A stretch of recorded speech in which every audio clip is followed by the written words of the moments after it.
I am the Tofu Golem. Please enjoy the video.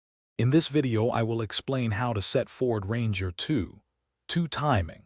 First, gather your essential tools, including a timing pin and a crankshaft locking tool.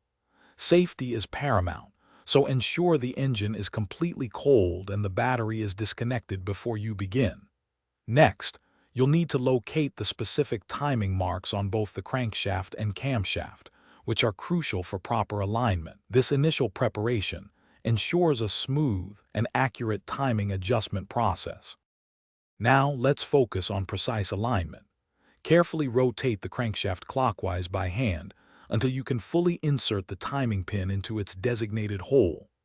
This action locks the crankshaft in the correct position. Once the crankshaft is secured, proceed to align the camshaft sprocket mark with its corresponding mark on the engine. This step is vital for ensuring the valves open and close at the precise moments needed for optimal engine performance. With the crankshaft and camshaft aligned, turn your attention to the fuel pump. Align the fuel pump sprocket mark with the mark on the engine casing. Now, carefully install the new timing belt, making sure it is correctly routed around all the sprockets. Once the belt is in place, adjust the timing belt tensioner according to the manufacturer's precise specifications. Proper tension is critical for the belt's longevity and the engine's smooth operation.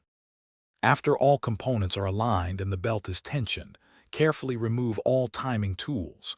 Now, manually rotate the engine 2 full revolutions in the normal direction of rotation. This allows the belt to settle. Then, recheck all timing marks to confirm they remain perfectly aligned. If everything looks good, you can proceed with reassembly. For more great deals and to find the link to the new Kindle Paperwhite, check the description below. Thanks for watching. Thanks for watching. Consider subscribing if we helped you today.